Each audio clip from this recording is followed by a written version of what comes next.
Hello, New Zealand. This is a breaking news for Family First. Simon O'Connor is with me, and you may have seen it on your email newsletter. You may have seen it on social media. But Official Information Act requests have revealed that despite denials that aborted babies are surviving abortions and being born alive, in fact, it's happening on a far too regular basis. And according to Official Information Act requests to the Ministry of Health, every month on average, an unborn baby is surviving an abortion and not being given life-saving treatment. Now, Simon, this is obviously an issue close to your heart because you were in Parliament when Jacinda's radical abortion bill was going through Parliament, and you actually introduced an amendment to try and lessen the extremity of that law, didn't you? Can you explain that amendment? Yeah, well, it was a very simple amendment, although I would argue quite an important and profound one, in that basically said babies born alive after a botched abortion. I know that's quite a mouthful, and I know for some people this can be quite intense, but actually these are important issues to speak into. We're talking human life here. But my amendment simply said that babies born alive after an unsuccessful abortion need to be given medical care for the simple fact they are human. They are now born, they're now separate from the mother, and I want to underline that part, Bob, because of course so much of the pro-abortion argument is that this child is theirs, physically entrapped, if you will. Well, now the baby's alive. It's outside the womb. And I think, medical treatment was a no-brainer. But very sadly, in the nature of the Parliament at the time, it was voted down, I think, 80 votes to 37. Pretty much any attempts to change the law. There was a number of different MPs, from Melissa Lee to Simeon Brown, Agnes Lahini, Alfred Nara, amongst others, putting forward amendments, and they were all voted down. It's just horrific. Okay, so according to Official Information Act requests that were forwarded to us by a supporter, and in fact, they went to Christchurch firstly and got stats from them, and then I went back to them and said, look, would you mind asking all the DHBs, all the districts, whatever they call them now, I don't think they're DHBs, what are they called, just districts, as to not sure now. They keep changing the name and the hope that we won't notice. So since the beginning of 2020, which of course is when the radical abortion law came in, approximately, we've estimated it at 80 attempted abortions have resulted in a child being born alive and not being given life-sustaining care. Now, the gestation periods range from 20 to 30 weeks, so we're crossing from the second trimester just into the third trimester.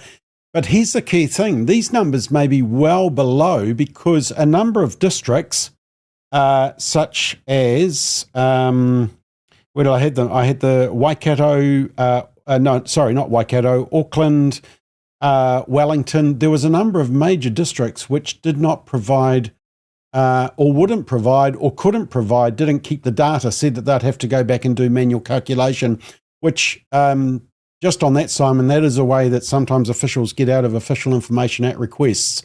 They argue that it's too much work to give the data and to be transparent, and they can get away with that, can't they? They can. It's a bit of an old trick. It's one of those excuses, it's manual collection, it's going to take a lot of effort. That does make sense in some circumstances, as to the argument that, look, there's so few people, if in this case receiving treatment or doctors involved, that actually publishing stats would out them, if you will. We've seen that in the euthanasia space. It doesn't wash with me here for a number of reasons. The anonymity of all of those involved can easily be protected. It's possible they're not collecting the data, but if they're not, that's bordering on reprehensible. This is pretty basic stuff one would expect, including, I might add, Bob, and I'm sure we'll get into this a bit further. Just imagine those nurses and doctors who are there when the baby is born and have to put it in the petri dish or hold it or do whatever. There's moral trauma and injury there, and actually it behoves, and I'm thinking this out loud, this is a health and safety issue for the staff of those district health boards, and that they are not keeping the data. I'm beginning to think actually could put them in breach of health and safety laws because they're not taking adequate care of their staff. Okay, well, interesting you raise that. Let's get into that because Dr. Joanna Howe is an activist in Australia. She's a lawyer. Many people will be saying, well, how can they be born alive? They're supposed to be aborted in the womb. How can they be born alive? And this was kind of her explanation on part of this aspect. My name is Joanna Howe and I'm a professor of law. Today I'm going to describe an abortion by induction. The abortion procedure is performed in a hospital and the abortionist uses an ultrasound to see the baby. The ultrasound is used to obtain a 4-chamber view of the baby's heart and the baby's heart rate is recorded. Given the chance of a live birth following an abortion increases with advancing gestation, abortions at this stage involve feticide. Feticide comes from the Latin stem word side, which means to kill, and fetus, which means child. The purpose of feticide is therefore to kill the child. A long needle is inserted through the mother's abdomen into the uterus. Guided by the ultrasound, the abortionist injects a needle of potassium chloride into the left ventricle of the heart. Following feticide, the mother takes labour-inducing drugs. The mother then goes through labour and delivers her baby stillborn. The dead baby is immediately removed from the room and taken away. But in some cases, it may be born alive. Now, Dr. Joanna Howe is doing a great job in advocacy along with others like Rachel Wong and others in the pro-life field in Australia. They actually had I was just reading up on this before we came to air, Simon, and they actually had an inquiry in Queensland last year. Now, you wouldn't have heard about this because our media wouldn't report on this. This is from The Australian, which is why on Daybreak I regularly recommend that people read The Australian because it's one newspaper in the Trans-Tasman that I would recommend. But this story is about an Australian midwife speaking about her experience of babies being born alive following abortions and in some cases surviving for up to 5 hours before dying after gasping for air and fighting to stay alive. She works at a public hospital south of Brisbane, and she said some midwives were distressed. This is back to your point. Some midwives were distressed because they were unable to provide any medical care for the baby, but were limited to providing comfort care only, which is merely wrapping and holding the baby. Now, it's interesting they say that because that is exactly what the Official Information Act request from Canterbury says at the bottom there. It says exactly that. The baby is simply comforted if it has survived the abortion. According to Titai Tokerau, they said that life-sustaining care is considered only for wanted babies at 22 weeks and 5 days. And at Waikato, there is parental discretion to opt in or opt out of resuscitation. Now, remember, these are abortions. So it seems like the option has already been discussed and determined. This is all pretty distressing. Joanna Howe said that there had been, in the decade 2010 to 2020, there'd been 328 babies born alive and left to die in Queensland. Now, I'm not sure of their population, but I think that would be pretty comparative figures with New Zealand. So I guess the argument that will be made, or the pushback that will come, Simon, is, oh, look, this just doesn't happen. It's not that often. It doesn't really matter. What's the big deal? Well, it's a pathetic argument. It wouldn't matter if it only happened once in 3 years. It still is horrific in and of itself. Actually, all involved. Obviously, a baby dies. I'm sure it's absolutely shocking for the mother and or if the father is there as well. And then, as I say, the moral injury to those doctors and nurses. You would have to be pretty much, to be a little bit crude about it, a cold, hard killer of a doctor or nurse to not feel, let alone shock and horror at what's happening. So injury abounds, but we do know it's happening. We've known it's happening from the moment, actually, and prior to when I put that amendment in, early IAs had indicated this was happening, and yet denied, and ignored, of course, by mainstream media who would never report this. And so, it is happening without a doubt, QED.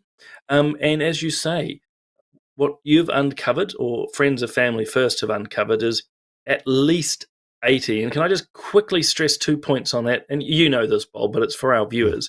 First and foremost, large DHBs have not given us data So if small DHBs, small hospitals are saying that they are having botched abortions, you can guarantee the big ones are as well, and even larger numbers. And the second thing, and Bob alluded to it near the start, the OIAs we have seen do not give us specific numbers in terms of like 10 or 15. It says often it's less than 5. And so we've actually taken a much lower number. We've not counted 5 in a less than 5. We haven't even counted less than 4 or 3. We've said 2. In other words, we are going to the lowest, almost lowest possible interpretation of those numbers. So it's it's happening. That's all you need to know. This is happening in New Zealand right now. So the districts that didn't give us information refused, as it would require a manual search. Apparently they're still on paperwork. Maybe that's why our health system is stuffed at the moment. Waitemata, Counties Manukau, Bay of Plenty, Waikato, Capital Coast and Hutt Valley, and Southern. They wouldn't provide the information. And as you said, if it's above 5, they give us a specific number. If it's 5, if it's 1 to 5, then they just put less than 5. So it could be 4, 3, 2, or 1. We went really conservative because we're conservative and picked 2 to give them the benefit of the doubt. But it's still a totally unacceptable number. Now, the other thing is a very good interview is one that our good friend Rodney Hyde did on Reality Check Radio. And it was with a midwife who had gone through a very similar situation to this one in Australia. So it kind of reiterates the fact that, yes, it is happening. And that interview with Rodney is still available on RCR's website. So go and have a listen with Judy Martin-Hendry. And she tells, a pretty tragic story. And I think you've had a conversation with her, Simon. It goes back to your occupational safety and health thing that nobody seems to be considering workers. And I noticed that some districts don't do late-term abortions simply because, one, doctors don't want to do them, and 2, because of just the problem around them and the emotion around them. It must be terrible. Oh, absolutely. In fact, you and I can have a chat after this about perhaps Family First's next approach down this health and safety line to these DHBs. Their boards are meant to take health and safety very seriously. And if they are putting their staff, doctors and nurses, into, in effect, harm's way, obviously the baby's dead, but these staff experiencing these traumas, and the DHB doesn't even keep record of the numbers, they're abrogating their duty. They're failing in their duty to their staff. Because, again, this is happening. And there may be some out there going, it's not really many. Well, 80 is actually quite a lot, as Bob has pointed out. That's 1 a month on average. But to illustrate the point, 1 would be horrendous enough. 1. Because, morally, this is a human being now birthed, and we're saying, or society's saying, and certainly those who support abortion are saying, it's okay to now terminate that life. Imagine if you did that to your grandmother. You just had a surgery, didn't go so well. Oh, well, Granny, don't really want you, and snuff her out. We'd be horrified. Sounds like we've got onto euthanasia. Actually, as soon as I said that, I went, oh my God, I've moved from the big A to the big E. It's just our attitude to life, isn't it? Kill them before they're born, kill them at the end of life, and confuse and castrate and chemicalize them during life. We just don't respect life, but that isn't really surprising. Look, just the point about the fact that it's happening. So after the submission was made in Queensland, and obviously we had this example in New Zealand with the midwife on RCR, you always know you're onto something when the Guardian newspaper comes out and does a fact check on something to try and argue it away. And they're saying Australian conservatives claim babies are sometimes born alive after an abortion. What's the truth? And the interesting thing is that when you read the actual article, they admit that the Royal Australian and New Zealand College of Obstetricians and Gynecologists has told a Queensland inquiry it's an uncommon scenario. So apparently uncommon means, well, most people who understand the English language knows that doesn't mean that it doesn't happen. It is rare, but it is still happening. And we should be concerned about that. But the real question, I think, is just how rare. So just in preparation for this, before I give you my slam dunk on this, Simon, and why this is a bigger issue than the media will ever let on, and why we can't stop ignoring this, is that I just had a look around the world and I noticed that, hold on, let me just find these photos for you. I noticed in Ireland, they were talking about the fact that they needed a conversation because they found that just in the last 2 years, 12 babies were born alive after abortion in Ireland. So they wanted the discussion. In the US, obviously, there has been attempts by Republicans to pass a born alive bill. It went through the House, but the Senate just voted it down. That was in January of this year. But here's the really interesting thing. This was the study that I came across. And I think this is a Quebec study. This is a Canadian study. And it looked at second trimester abortion and the risk of live birth. It looked at more than almost 14,000 second trimester abortions between 1989 and 2021. So we're talking about between 15 and 29 weeks of gestation, so second trimester, inching into the third. Do you know that there was 11% live births? 11% of live births. Now, people would say, this is the other pushback we're going to get, Simon. It's only fetal anomalies that this happens. This study also found that fetal anomaly was a common indication for termination, 48%, less than half. So, and the other interesting graph was that the likelihood of being born alive was greatest. Now, what did the study say? Abortion between 20 and 24 weeks, which is actually what our OIA focuses in on, was associated with 4.8 times the risk of live birth. So if anybody says it doesn't happen, they're lying. And if anybody says it's just for fetal anomaly, it's not true. And it's far more common, actually, than we realize. If they say, well, it may be happening, but it's, what did our trusted professional group say? What was the wording they used? Uncommon, was it? Uncommon, which is interesting. They didn't use the word rare. Uncommon is a word to admit it is happening and more than they like. Yep. Just one other graph that I wanted to show you just in my research.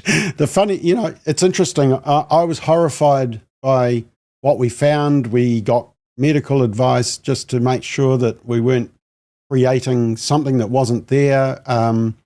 And what was interesting was that when we looked at this gestation period of around 20 to 24 weeks, we actually found that it's getting younger and younger, the age at which babies are surviving.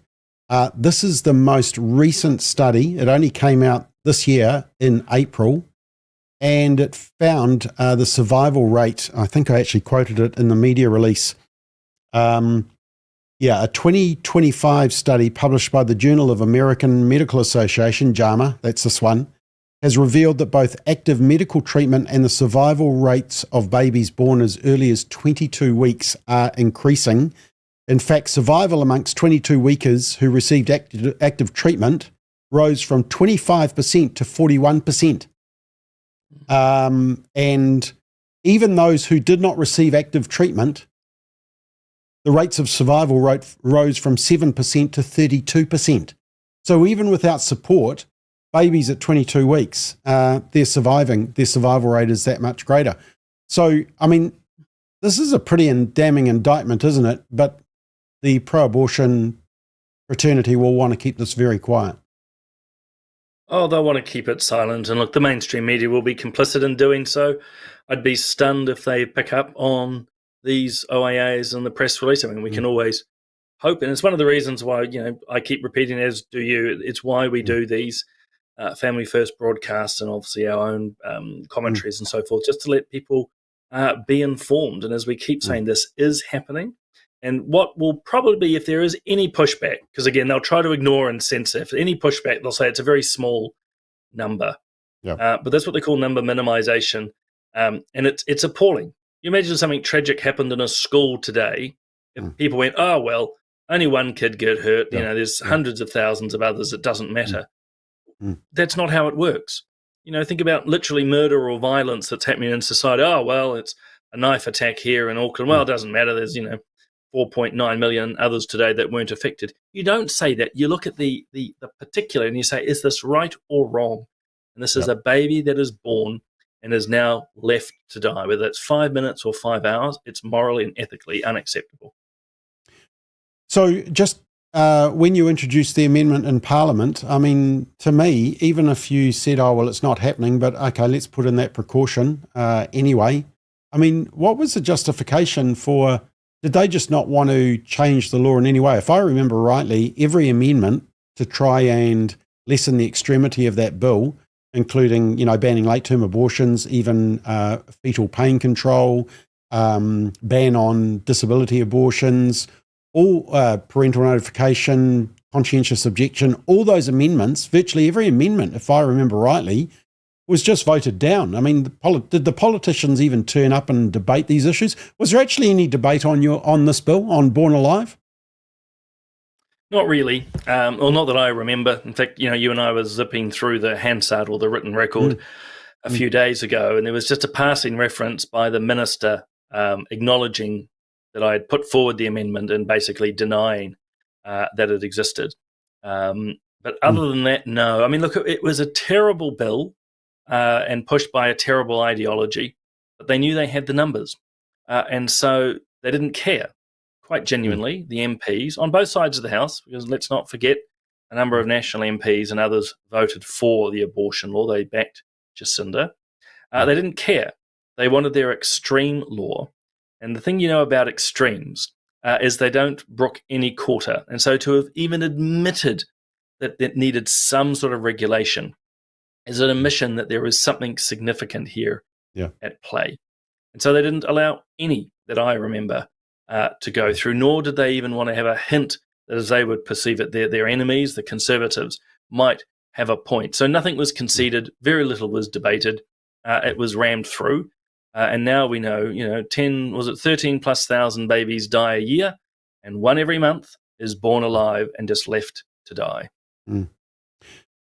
I'm going to ask you action point, Simon, especially with your political background. I mean, I always think, when you're onto something, when first either the left-wing media come out and try and minimise and smokescreen the whole issue, or as the New Zealand media have done, they go silent. They don't give it oxygen because they don't want to talk about it. It doesn't go with the narrative, as we found during the whole abortion debate. So, Simon, we know this. As I say, in my studies, as I was preparing for this, I think the slam dunk for me was this study out of Quebec, which, just because of the volume of it, almost 14,000 second trimester abortions, 11% of them were born alive. They're obviously keeping records that are more accurate, and that's one thing we've called for in the media releases, more accurate record keeping in this area. But we've also called for a law change that says that if a child survives an abortion, that they should be given life-saving treatment. So where to from here, Simon? What's your recommendation?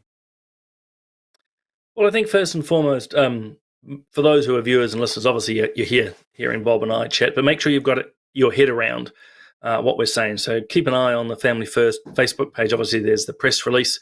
We'll do a bit more commentary around it over the next 24, 48 hours.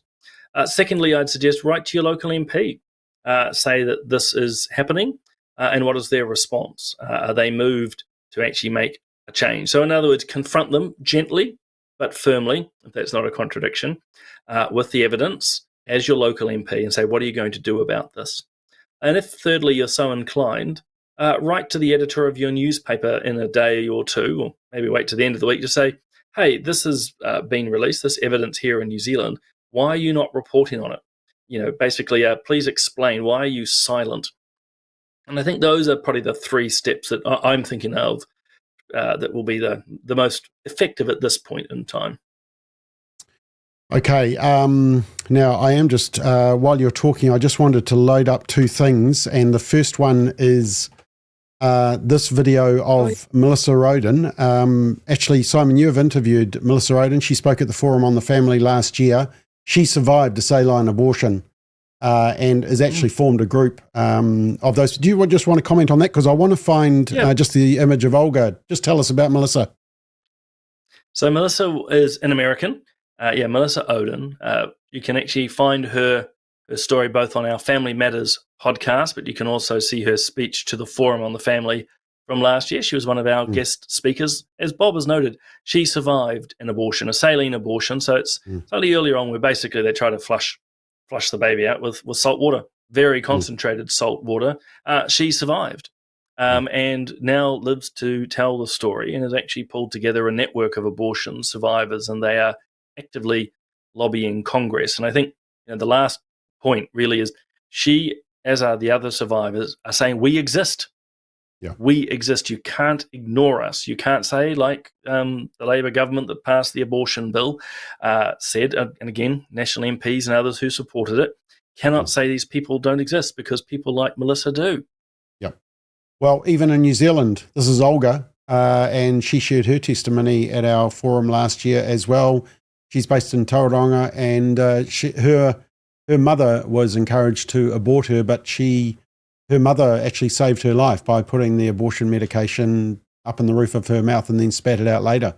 And Olga shares that it was like she survived an attempted murder, but as a result, she's actually got physical. In fact, I think I watched the video last night, and her heart's on the opposite side to where it should be, or something like that. It's actually a medical, injury as a result. Now, obviously, the other one to watch, of course, is, as we mentioned, was Rodney Hyde's interview with Judy Martin-Hendry on the RCR website. So I guess in summary, we're saying this is an issue. It's happening more common than we realise. In fact, what we've reported today in our media release is totally underestimating just how common it is. We think it's at least a monthly occurrence.